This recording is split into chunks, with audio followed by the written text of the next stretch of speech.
ভক্তদের কাছে সাহসের প্রতীক বিরোধীদের চোখে বিতর্কিত জুলাই অভ্যুত্থানের পর থেকে আলোচিত নাম শরীফ ওসমান হাদী। ঢাকা ৮ আসনে স্বতন্ত্র প্রার্থীর হওয়ার ঘোষণা দিয়েছিলেন ইনকিলাব মঞ্চের মুখপাত্র হাদী।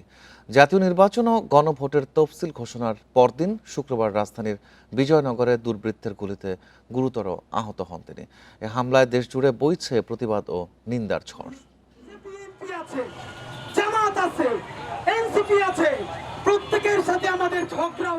জুলাই অভ্যুত্থানের পর রাজনৈতিক অঙ্গনে আলোচনায় আসেন শরীফ ওসমান হাদী। তার অনেক সহযোদ্ধায় এনসিপিতে যোগ দিলেও আলাদা ইনকিলাব মঞ্চ গঠন করেন হাদী।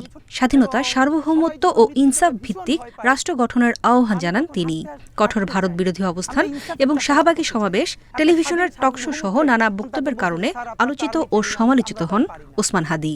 এই জুলাই আমাদেরকে নতুন আজাদী এনে দিচ্ছে। জুলাই অভ্যুত্থানের পর গত বছরের অক্টোবরে আওয়ামী লীগ মনোনীত রাষ্ট্রপতির পদত্যাগের দাবিতে বঙ্গভবনের সামনে বিক্ষোভ করেন হাদী।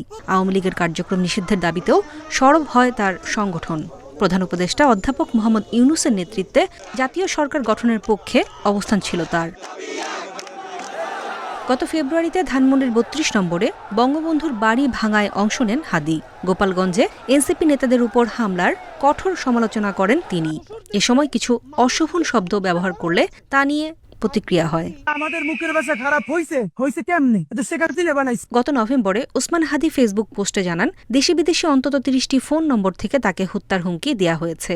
আওয়ামী লীগের খুনিরা তাকে নজরদারিতে রাখছে বলে দাবি করেন তিনি। তবে জীবননাশের শঙ্কার পরেও ইনসাফের লড়াইয়ে পিছিয়ে যাবেন না জানান ওসমান হাদী। সম্প্রতি ঢাকা ৮ আসনে স্বতন্ত্র প্রার্থী হওয়ার ঘোষণা দিয়ে প্রচারে নামেন তিনি। ভোররাতে মসজিদে ভোট চাওয়া, বাতাসা মুড়ি নিয়ে প্রচার, প্রাপ্ত অনুদানের হিসাব প্রকাশ সহ হাদীর নানা ব্যতিক্রমী কর্মকাণ্ড সামাজিক মাধ্যমে ভাইরাল হয়।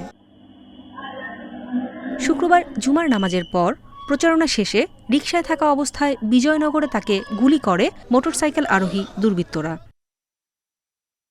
নূরে জান্নাত, ইন্ডিপেন্ডেন্ট নিউজ, ঢাকা।